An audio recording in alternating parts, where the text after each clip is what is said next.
Do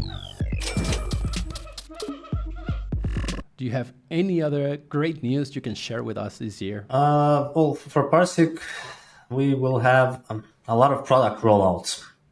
We're very product functionalities that can solve more problems for projects building on all these different chains.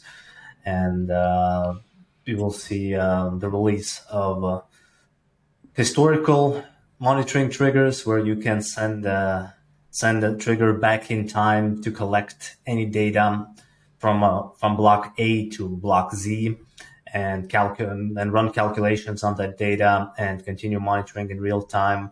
We'll support multiple blockchain networks.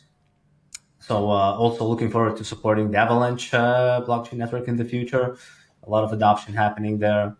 And in terms of product updates, most excited I am. We will be releasing, probably will be earlier next year, but we'll be releasing a developer hub with an SDK so that people can build these monitoring and data applications on top of PARSIQ and also put them out on the PARSIQ marketplace and actually monetize what they built.